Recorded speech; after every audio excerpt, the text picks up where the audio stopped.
Hello, everyone. Welcome to another episode of Mr. Speaker Speaks. You know, it's the podcast that informs, the podcast that challenges and inspires.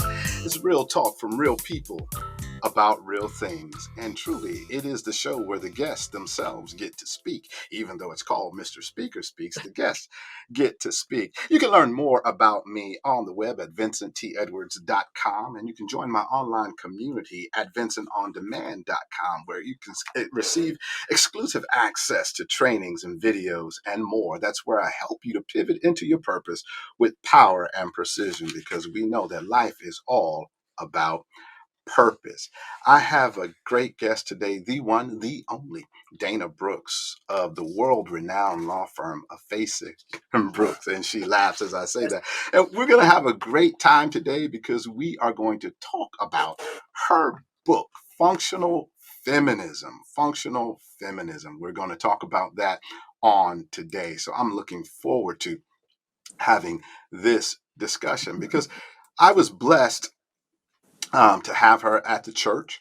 And she came in and talked about her book to the ladies of the church. And it was very enlightening, very informative. And she accepted my invitation to be a guest on today's show. I just want to give a shout out to a couple of my sponsors.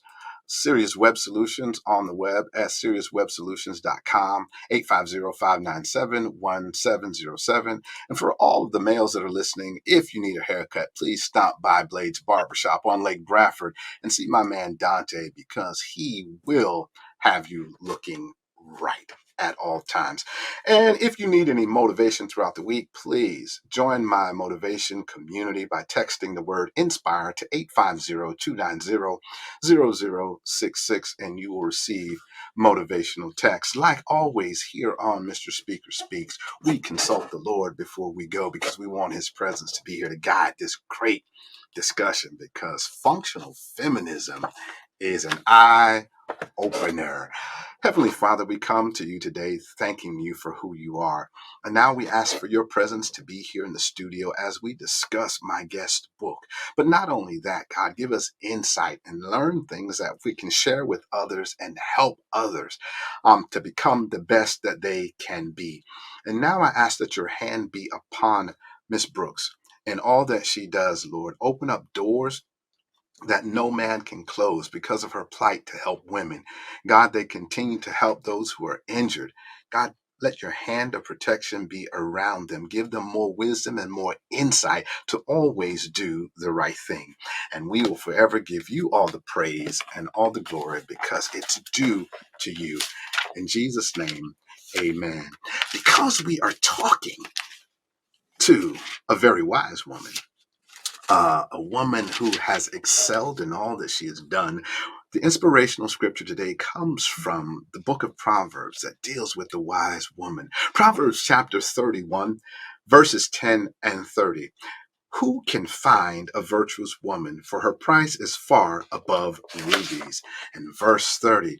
Favor is deceitful and beauty is vain, but a woman that feareth the Lord, she shall be praised. And talk about praises and accolades. My guest today, Dana Brooks, became an attorney. Before she became an attorney, she was a paralegal, law firm administrator, mental health counselor, Florida Supreme Court certified family law mediator. She attended Pensacola Junior College and Tallahassee Community College before graduating Florida State University cum laude with a Bachelor of Science in Social Work. She later earned her Master's of Social Work from Florida State. In 2003, she earned her law degree from Florida State magna cum laude in December 2007 and is a member of the Order of Quoth, signifying the top 10% of law school graduates. That just means my guest is great at what she does. She's educated and well informed. I like to end with this because she has so many awards and recognitions. She's a member of the Florida Bar. She loves giving back to the community. She currently serves on the board 211 Big Ben. But I just want to say this. Helping people thrive in spite of their challenges has given Dana a unique perspective when advocating for her injured clients. Her experience in social work strengthened her desire to help at-risk persons and those most in need of effective legal of an effective legal advocate. With that being said, Dana, welcome to Mr. Speaker Speaks. Thank you. Thank you for having me. It's a joy to be here today. It's truly a pleasure. But I'm going to start this off like this. Okay. Coke or Pepsi? Coke. Coke. Oh, all right. Vanilla or chocolate? Vanilla. Vanilla. Oh. Why law above everything else? It was just a very clear path that presented itself to me. I started working in a law firm when I was in high school. I did the books at a law firm. Back then you did handwrite ledger books, and so I kept the firm's books, and then I also did loan closings. And I was at a lot of law paralegals. Learned a lot about it, and I would always ask people to tell me how to do things. I learned how to do legal research, and then I became a paralegal and did that for a number of years.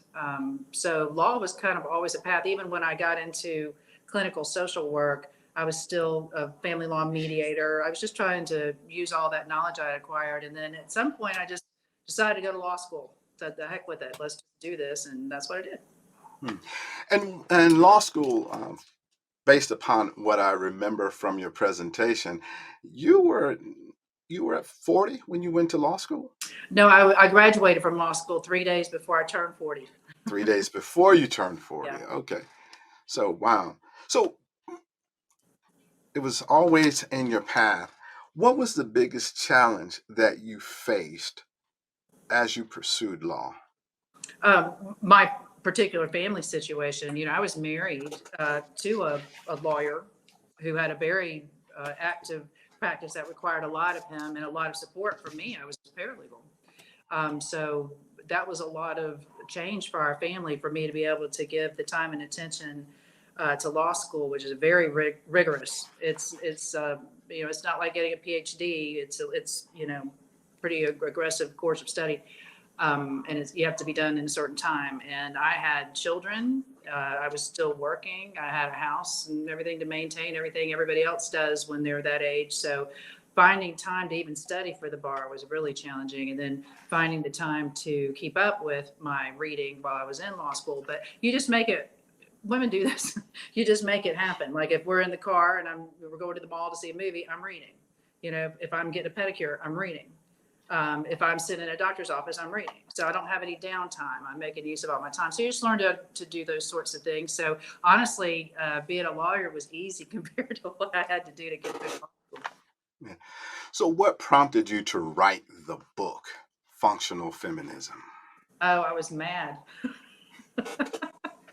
As Yeah, chapter 8 was something there. I got mad. No, I had a lot to say, and I was well. It was kind of the time. It seemed like people were of a mind now to maybe hear from women about things after the Me Too movement, and I didn't want that to get turned into something cutesy and memey and not serious. And what made me so mad and what prompted it a lot of was the Kavanaugh hearings. I was just furious at the way Dr. Ford was treated in that. I'm like, there's no way this woman is getting gain from this. She's doing this out of principle. So why is she just doing it now? It must be for money and book deals and lawsuits and all this. I'm like, please. And the outrage and the utter just defense, go to the mattresses to defend a man you don't know for a conduct happened. That's what made me so mad. You can tell my voice is raising right now. Everybody knows this happens to women.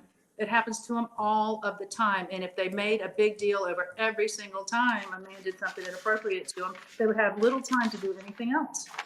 And so it's kind of a part of life, and you got to pick your battles. But it's an unfair burden women still have to bear and will. Do I stand up for myself, or do I wreck my career and label myself? And it's just so frustrating to see such a lack of support when somebody does have the bravery to come out and do something and call attention and shine some light on something that every one of us know happens. So the selective outrage I found offensive. The selective outrage. Oh, Yes. sounds like a stand up there. Here's the thing. I want to begin with this because we're going to talk about this book and I want to get an understanding of the title and why, but I want to lead in with this. And I want to hear your thoughts on this from a man by the name of James Brown, the late James Brown. And he wrote a song and he said this is a man's world. This is a man's world, but it wouldn't be nothing without a woman or a girl. Sure. What does that say to you in relationship to the book that you wrote? It sounds like he's a wise man, but I bet he didn't start out like that. I bet that was something he came to understand after going through life with it going pretty well for him compared to women, and seeing women in a role of serving him, maybe in the home, maybe taking care of him professionally, maybe on the road. You know what happens. I think that men have to live a little bit longer before they really appreciate that they have in the past, before they appreciate women and really truly value women. And then now with that's getting better, we need to value all women, because we still, all women don't matter. There are still women who are considered throwaway women, throwaway girls, just here for your pleasure. People who are targeted because they have bad home lives, because that's why I always counsel girls: don't ever lead with things that are weak about you. Don't ever show somebody don't ever tell anybody you got a problem with your dad, that your dad, don't ever say anything like that, because you mark yourself to a predator. We still have a lot of that going on, and I can't abide that. And so I wanted to write a book about functional feminism to change the way men hopefully think about women, get as evolved as James Brown was in his songwriting. And then also help women not be their own worst enemies. Just get out of your own way and stop getting in your sister's way, and stop letting pettiness keep us all down, because we do small things and are looked at as small people in terms of gender whenever we engage in those things. And you How and I do, talked about that at your church. So how do you define feminism? Because somehow that word can have a negative connotation to it. that's the whole reason I wrote that book. We're in the fourth wave of feminism now, and it has gotten such a bad rap. It started out great with the suffragettes. Then you got into the dicing it up. Well, that's white women feminism. What about black women feminism? What about gay women feminism? It was a lot of that dicing up. And then it was all about, well, I don't want to be labeled a feminist because they took all the fun out of everything and ruin everything. They're suing all the people. It's awful. And this fourth wave of feminism we're in now is the one where hopefully it's more inclusive. It's bringing on anybody who just doesn't look like the mainstream people getting all the breaks. It's a little bit more inclusive, but just uniquely from the perspective of living as a woman, but also, maybe a trans woman, a bi woman, or any kind of woman that I don't have any idea what their life is like. But it's saying, feminism means equal opportunity for everybody, regardless of gender. So it shouldn't matter if you're trans. It shouldn't matter if you're, straight, gay, whatever. Your gender shouldn't be a barrier to you getting the same opportunities as somebody else. I just strongly, strongly believe that. So from what I'm hearing with your definition, it's about equality. It's Is about that what you're equality, saying? but the functional part comes in from what we did in the past didn't work and it's dysfunctional. Let's put a new spin on it and try to make this functional. So men are not threatened by it, and so everybody can embrace it. Excellent, because that was my next question. Because you're calling this functional feminism. I Mm-hmm. mean, this whole concept of dysfunctional feminism. What is that? But you're saying that's how we did things in the past. Mm-hmm. And so, have you seen much progress from dysfunctional to what you call functional feminism? I have, and I'm happy with it. But you start talking about feminism to women, they'll say it's not enough. It's not fast enough. It's, all these things. But I'm not going to get mired in that. I've got to move forward. Never, there's always going to be something wrong, and you don't always get everything that you want. But that's not an excuse to take your ball and go home. Let's just keep working together and find the things we can work on and get there. But I think more and more people understand that equality isn't threatening. That what's that saying? Me getting all my rights doesn't mean there's fewer rights for you. It's not pie. You can have all your rights, and I can have all mine too, and neither one of us should be threatened by that. But I do hear things like my law partners. I got a lot of women law partners. One of them has got two teenage sons, and whenever Carrie Rome, this is my law partner, she and I were doing a podcast, the Empower Plant, and we bring on women guests, a lot of whom you've had on your podcast, I see. He just finally asked her one day, he goes, "Why are you doing this? Why do women need to be empowered? Don't You have everything. I mean, what do you lack? You know, and he was not being facetious. He was really coming from a point of, I don't understand what you're still fighting about type of a thing, because in his experience, you know, he's had a lawyer mom and a lawyer dad, and, you know, his experience has been such that he wouldn't even understand this. But that's the kind of person who's enjoyed privilege, the privilege of ignorance. So it's important that he understands. Not everybody has had this experience. Interesting. When we look at feminism, can you have feminism and still be feminine? And how does that play in with the whole concept of empowerment? My view of feminism is whatever the heck you want to be. It's about choice. It is an empowering feminism. When I was a therapist, I was always I used empowerment theory. You know, if this is what you want to do it. If you want to be feminine, be feminine. In my book, as you recall, you know, I mentor some lots of young women and girls, and I had one I was very close to, spent a lot of time with her. Her parents were very concerned about her spending time with me, because they've seen me, they've heard me, they've read stuff or whatever. They were afraid I would basically indoctrinate her. She's very, um, uh, she's born and raised in a Christian family in a Christian home, very biblical home with, you know, rigid gender roles, because that's what they chose, and that works for their family. Their family is fine. They raised a fine young woman you're gonna know her, you're gonna see her do great things. But I explained to her, I said, I'm not going to tell you how to live your life. That's not what a mentor does. That's not what a guide does. You know, I will talk to you about the things that are important to you. I can give you my experience and my perspective, but I wouldn't want you to do everything I told you to do or everything I've done, no matter what. So that's just not what it's about. So many objections to feminism and that sort of thing are just born of fear, ignorance, just not understanding that this is a good thing. This is about empowerment to make choices, because that young woman will choose, you know, when she chooses her partner and her husband, she will get married. She will have children. She will live a biblical life and a biblical role. Oddly enough, I always had very traditional gender roles in my life. That's comforting to me. I don't want to be dominant in my home. I'm dominant in my daily life.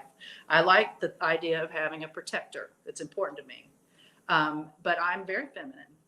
I consider myself very feminine. I like being a girl. I love it. Oh, excellent. This is great, because I read some things, and I want to really bring up a few things, a couple things from each of the chapters. But I want to deal with this. Visibility is a term, you know, visibility brings credibility.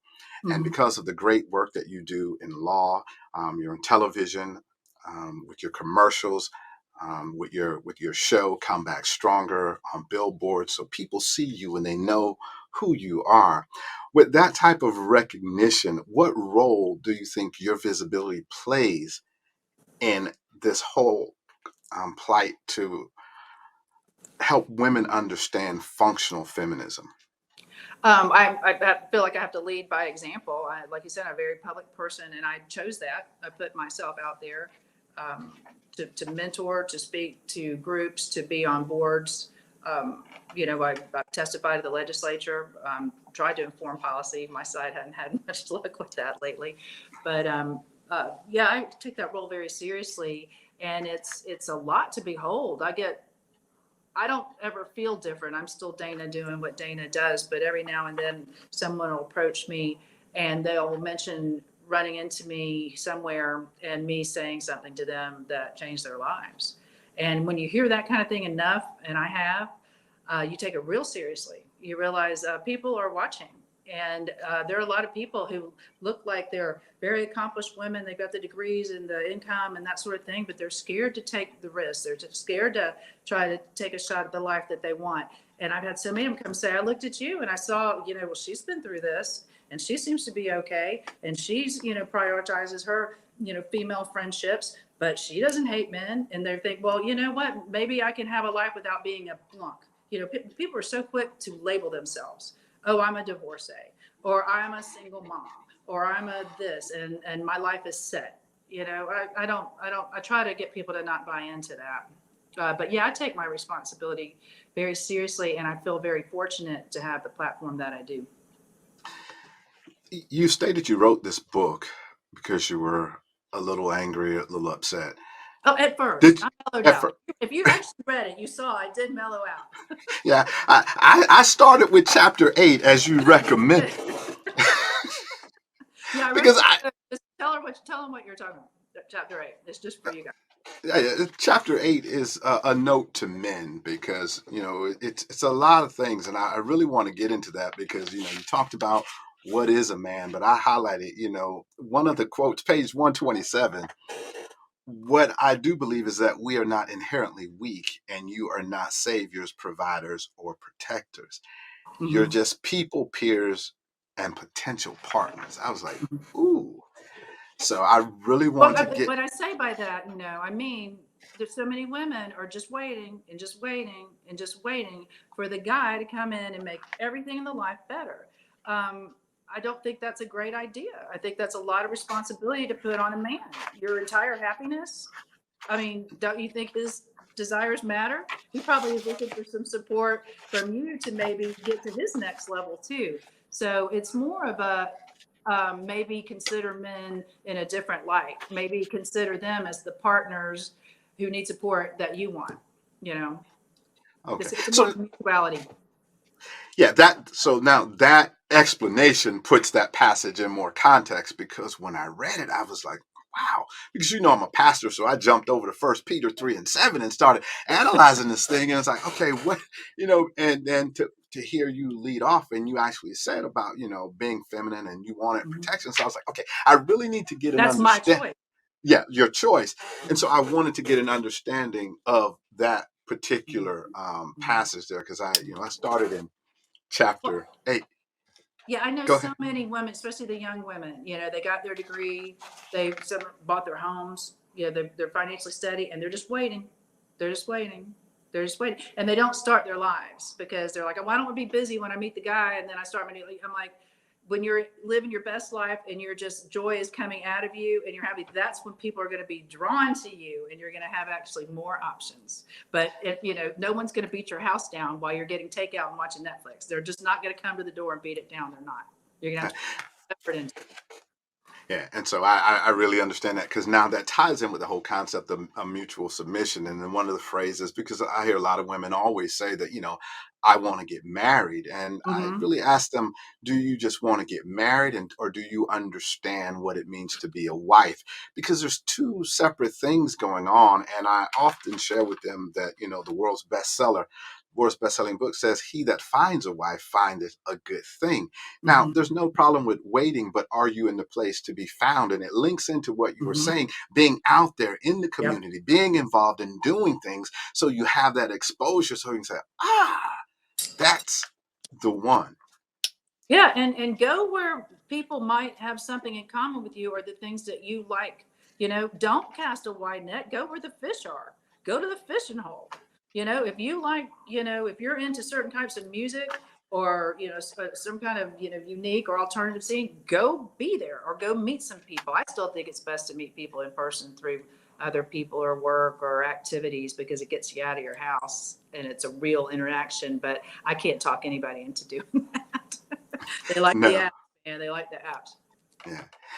And so, for those of you listening, my guest today is Dana Brooks, a trial lawyer and author, and we're talking about her book, Functional Feminism. And we're about to dig a little deeper into that right now because I just have a few questions, and you need to get the book. And while I'm bringing up my questions, Dana, can you tell them where they can get a copy of your book? Yeah, I will just give you one. I'll mail it to you. This is part of what I do when I give speaking engagements and everything. And that's why I write provocative comments like that, Pastor, so I get these gigs. so you get these, and I'm going to Just, help you. just tell them to come to my office. Just email me, Dana, D-A-N-A, at FasigBrooks.com, F-A-S-I-G Brooks.com. And Denise in my office will mail you one. Just give me your address and who you want me to sign it for, if you don't mind. Okay, so that was easy. So let's go through this. Chapter 1, use everything you got. I mean, to me, that sounds like an oxymoron when I came across the passage that said you shouldn't leverage everything So you of know. value. So you're saying use everything you got, but then you Right. come back and say don't leverage Yeah. everything of value. Give me some insight to that. Yeah, that means, well, did you remember the part I wrote about being a trial lawyer? Okay, when I was in law school, we had a trial practice class, and this man who taught the class, he used me as an example. He goes, "You are a very tall woman, and you have big, long blonde hair. You get a lot of attention." He said, "You could use that in a way in the trial room that could be distracting." But that doesn't mean go in there with see-through, low hang, low cut. That's not what he's talking about.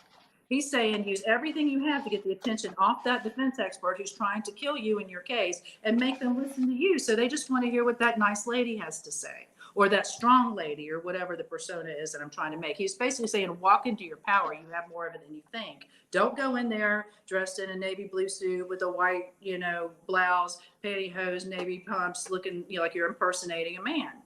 Go in there like you own the place, because it'll be so disruptive. Just there's a lot of power in disrupting, but it'll be so disrupting, it will be distracting. So that's an example of the physical part of use everything you've got. But the other part is when I mentor and coach people, they'll tell me, well, I just don't have the connections you do. I don't have the, I moved to this town. I didn't know a soul.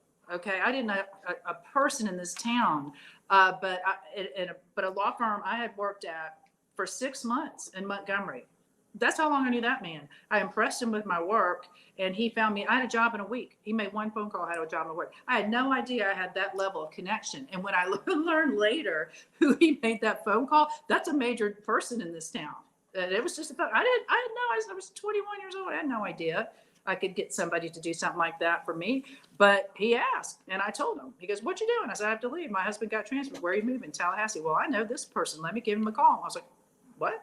So you got a lot more to leverage than you think. You got a lot of contacts. You need to develop them and keep them up. Even if it's just a text, keep your contacts up to date, and then every now and then just shoot somebody a text so you're top of their mind for whenever they need something from you. Just from a business perspective, I got to hit them all the time. I'm up against a major competitor who's got an endless budget, who's in somebody's ear all the time. I'm sitting in my own house listening to my competitor's commercial on the TV. It's maddening. I can't compete with that person.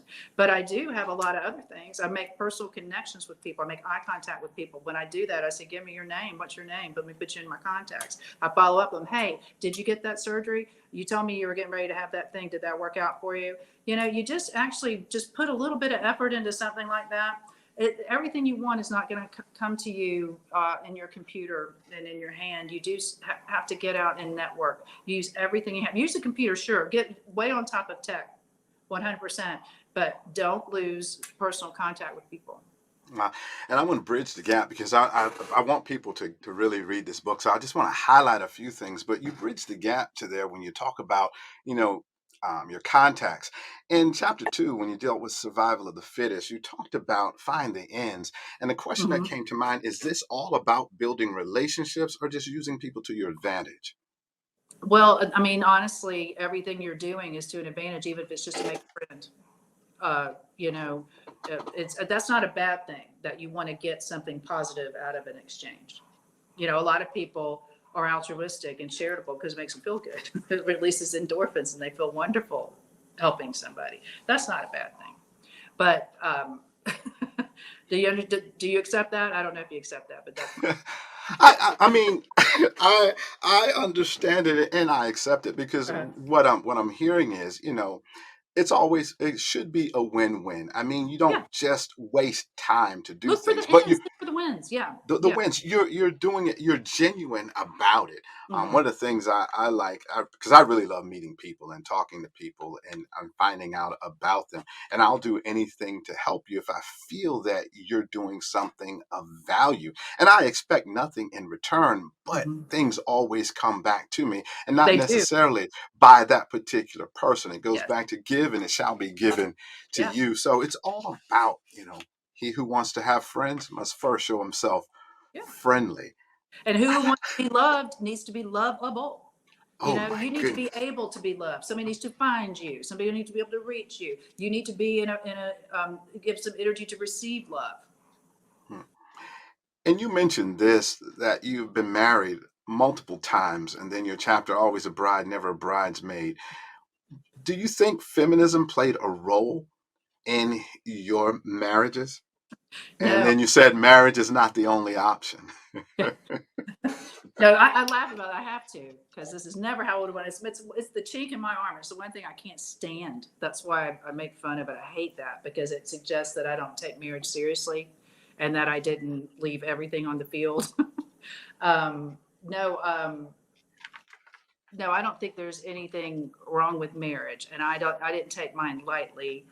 Mine were just kind of unique, and you can tell there's a chapter on them, but I was very careful to try to respect the fact that they one time wanted to spend their life with me, and I wanted to spend my life with them. So I don't give a lot of dirty laundry in those. I just kind of share where my head was at the time. But just if you look at my first husband, I got married when I was 22 to somebody who's 43. And a lot of people think, well, that's probably because, if your parents got divorced, your dad went around and you were looking for a father figure. It really wasn't that for me. It was just, I was looking for a grown up. I was not interested in somebody ruining my life and ruining my credit, my time, and having to restore after all that. I saw what my mother went through. So I was really looking for somebody grown up and responsible. But that's too great of an age difference, I believe, especially when you're that young. And then my second husband, I married twice. That was just one of those energy relationships. But I grew so much in that marriage. I think that that's the one where I said I think women marry and divorce the same man pretty much, but men marry and divorce two very different women. Women change a lot, and a lot of men just can't roll with that, or the woman just moves in. It's not outgrowing them. That's a very condescending term. It's just a different sort of evolution. They have different priorities, and as they raise their kids and their lives change, they just want different things. And so that's kind of how that went. And then my last marriage was it was literally it should have been a relationship and stayed a relationship. It didn't. It didn't need to turn into a marriage. Some things just need to be a relationship and run its course, and then that goes. So, but no, I take marriage very seriously. I laugh about it because I have to. But I've been divorced about 4.5, 5 years. And I did my work, as I say. Just drill down on why have I done these things? What's the lesson? And how do I make sure I don't do this again? And that was my next question. In all of this, what was the one thing that you learned that you can share that you think would be beneficial to women Through my work that I did on Learning Mind. throughout the divorces and the relationships? Well, I still struggle with this today. I mean, I still struggle with not feeling like a whole person if I'm not married. It's as much as a feminist as I am, as much as I'm not really traditional in a lot of ways. I'm not a conservative person in, so many ways, but I feel like I feel like the girls I was telling you about. I feel like I'm just waiting. Just like find something to do while you're just waiting. And I gotta get past that. That's not healthy. That can't be. It's not my identity anymore. But for many years, I love being married. This is another thing that's different about me. I'm not one of these people who's married and stays married, and you go, hey, I'm thinking about getting married. And they go, oh, don't do it. I wasn't that way. I love being married. It's just certain things happened that made those unable to continue. But I didn't dislike the whole scene and the whole institution and everything. I liked that partnership. I'm an only child. That's probably a lot of it. I don't, being alone, I had enough of that, but I've done it the last, 4 or 5 years. I know it won't kill me. So I'm just learning. That's the biggest lesson I've learned is you don't tie your identity to your relationships. You need to find your own identity. Otherwise, you're just going to morph into whatever you think this next guy needs. And then you'll do it long enough, you don't know who you are. And then you'll turn around and resent him for not appreciating how you have contorted yourself to be this person he needs, because he didn't know you were doing that. He thought that's who you were. So you're mad at him for something he didn't know about. There's just so much of that stuff goes on when you don't really know who you are yourself. And that is one of the biggest challenges in life, with people finding out who they are and their purpose, and it's okay to be you because you are unique. And I love the quote, to thine own self be true, because at Yeah. the end of the day, when you look in that mirror, you have to be satisfied with yourself. Yeah. All right. This chapter, I mean, I just want to touch on one thing that really stuck out for me. help. It's there if you ask. What keeps people from asking for help?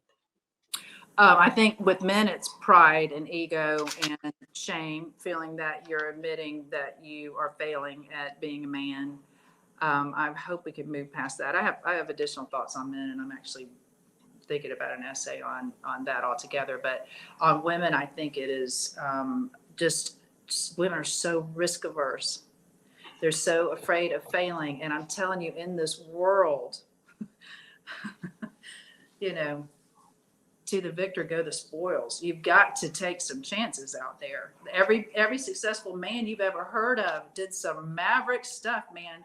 They did some crazy stuff. And I want to get women more comfortable with that, because women, are working hard. They're working so hard, but they're, to me, not getting enough growth for all the work. So if they could get some leaps, like I talk about leapfrogging. Yeah, I didn't want to cover everything. I Yeah, saw that one. yeah, and I think it's because we're so taught to be caregivers, and caregivers aren't risk takers. They're the exact opposite. They're the ones who make sure those kids don't get run over, and everybody gets fed, and there's something to wear. They're so. I think we're so conditioned to be in a role as women that risk taking is something we have got to really work to get comfortable out. And I wish women would do that. Yeah, because what I've learned in my life, and my wife tells me all the time, she says, "Oh, you'll take a risk in a minute." I'll say, "Sure." I mean, you know, failure. Uh, what I've learned over my lifetime is that the road to success is littered with failure. But what Mm-hmm. failure is just eliminating options. You now know that that That option didn't work. doesn't work, Yeah. doesn't work, and so you have to be able to get up and keep going. And what, in your opinion, and with you being successful, and with other women that you've helped um, become successful, um, what do you think it takes to overcome that fear of risk? Some successes that helps. I've had a tremendous amount of luck in my life, but it all came because, yeah, look what happens. Some of it was stupid. When I was younger, it'd be, yeah, I'll get in this car and see where these people are going. But I'm not that stupid anymore. But some of it's just calculated risk. Like, what's the worst thing could happen, and how likely is that to happen, and what is my safe plan in case things go south? Then Okay, do it. You know, do it. this one, you just do it. Yeah, and that's the thing. The more you do it, the better you get at it. Well, it's And s- not just do it. The thing about just do it is that I think the reason why men are more successful and better at it, not just because they got there first. The other thing that they've had is a lot more experience failing, because they're forced to take risks, because that's the manly thing to do. And so if you get your nose bloodied, a lot of times you realize it's not going to ruin you. It's not the end of your life. So you get thicker skin. You can take on greater risk and challenges because you don't cry about everything. So there's a lot of value into developing thick skin. But go ahead. oh no, I'm loving this because I'm learning more as I listen to you. When I looked at this, motherhood and freedom, and when you look at today's society or some traditional values, that almost appears as an oxymoron, because I'm a mother, but how can I be free at the same time? And you talked about the single mother and utilizing available resources. Give us some insight of that, to how can a single mother have that motherhood and freedom at the same time? She could do that by fixing her attitude. Okay. Here's what I think about motherhood. I don't like this shame thing going on now. Have you seen this trend? A lot of people are shaming people who want to have children, are excited about children. They're saying, "Oh, this kid, you're never going to get rid of this kid. Parenting doesn't end at 18. They're going to be in your house, and he ain't be around to help you. And what are you going to do when they bring this person home or whatever?" And they just make it seem like it's utter drudgery and awful, because it has been for a lot of people. It's not always sunshine and monogrammed outfits, parenting. So I wish people would stop doing that, but I understand where they're coming from. Just understand, when someone's at that point in their lives, that's the most joyful time of a woman's life most of the time. So don't ruin it. But a lot of women are foregoing that and minimizing it in a way to make themselves feel good, thinking that it's a choice not available to them. So since I can't do it, I'm going to shun it and make it act like it's not great. That's not nice. And you can do it. If you really want to do it, you can do it. But you've got to be smart about it. You've got to understand this costs a certain amount of money.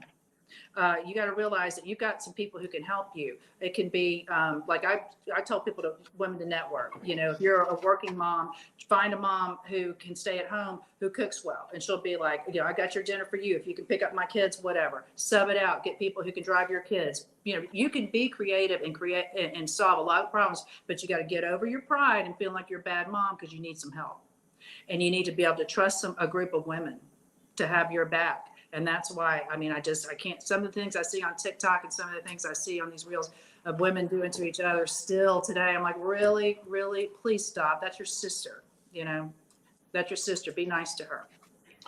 Which leads to this balancing the scales.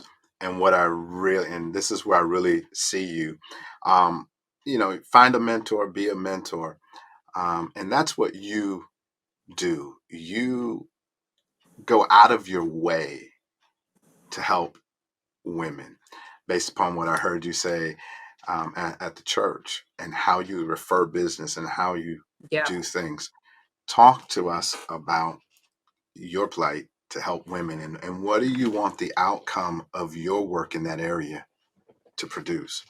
I would like my work doing this one thing to change people's just general knee jerk attitudes about women. And what I ask people to do is two things. Never be a mean girl. Don't ever put down a woman just because what she wears or her hair or weight or something like that. Just, you know, if you got something bad to say, restrict it to her behavior, her argument, something, but don't ever make a personal attack and don't name call. It's beneath you. It's low level discourse. The second thing I ask you to do is always refer to a woman when you can.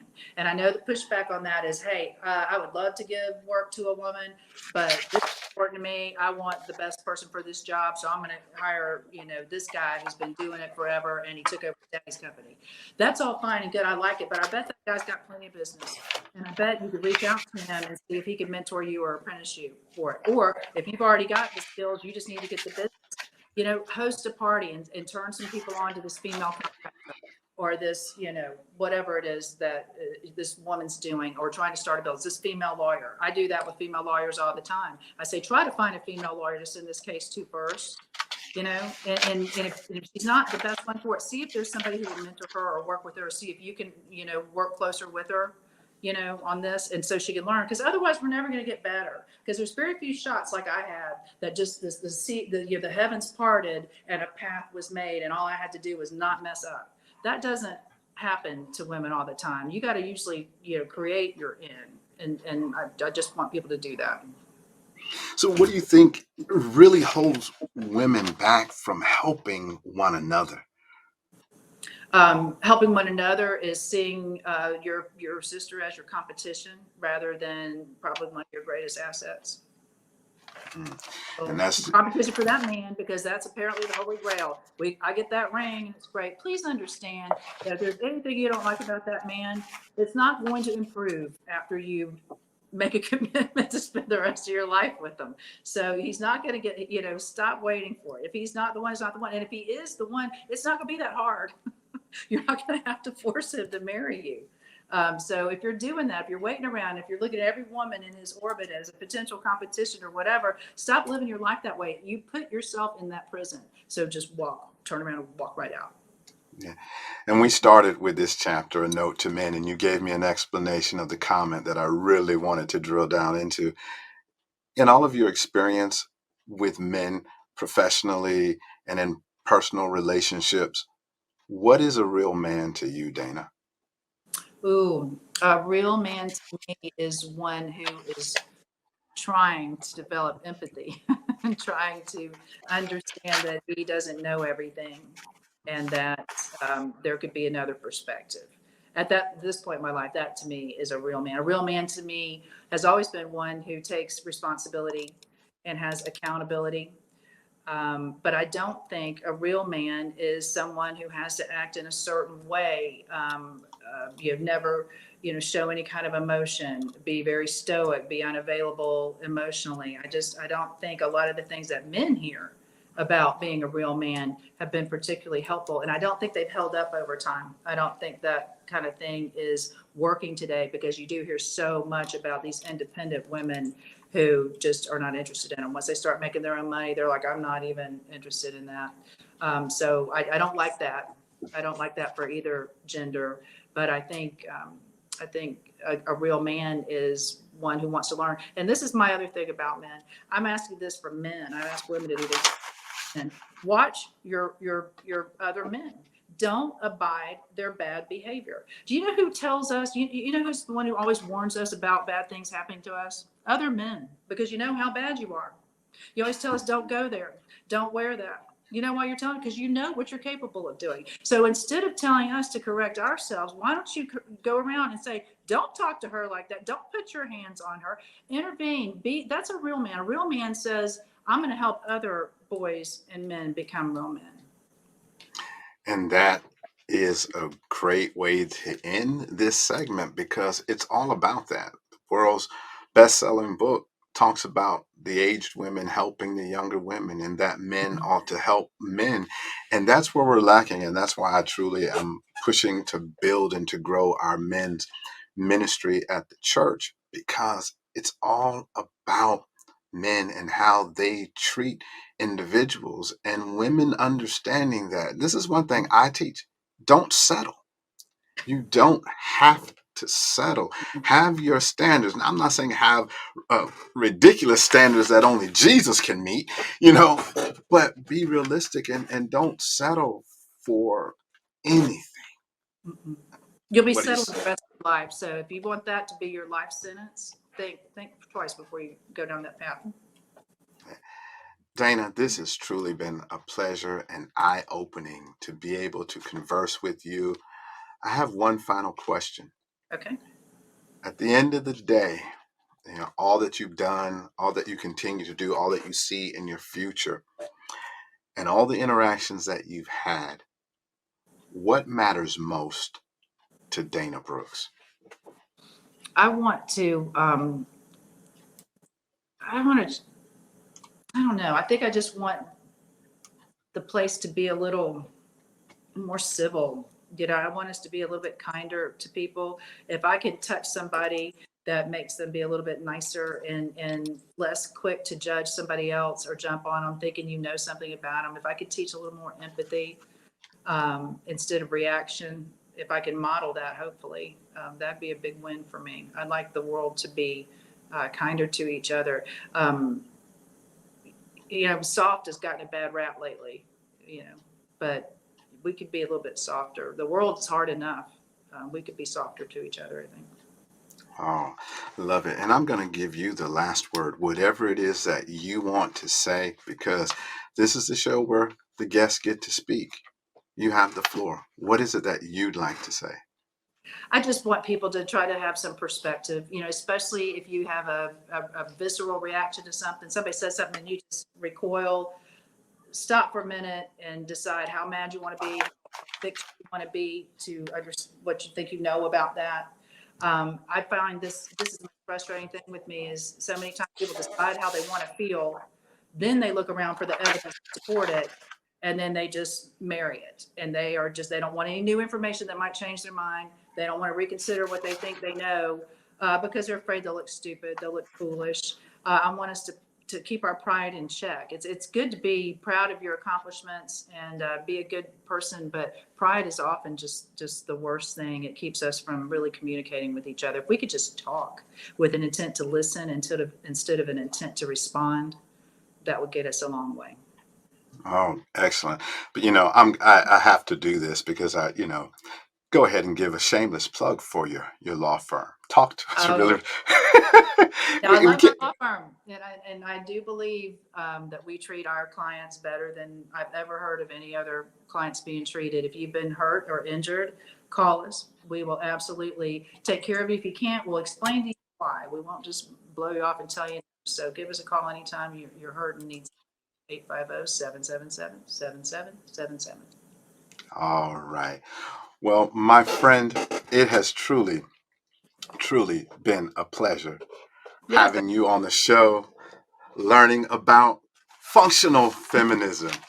I look I, forward to. Go ahead. I didn't hear I you. said my take on it anyway. Your take on it. Oh, most definitely.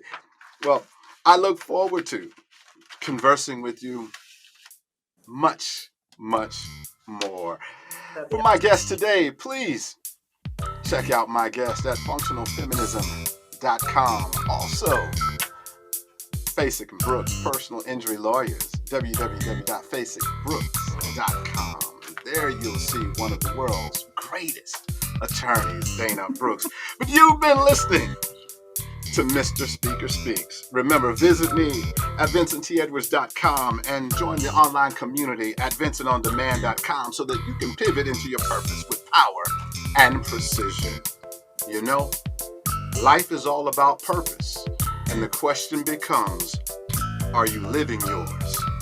In all that you do, be magnificent. And until next time, be good, be blessed, but most of all, be a blessing to someone. Take care, everybody.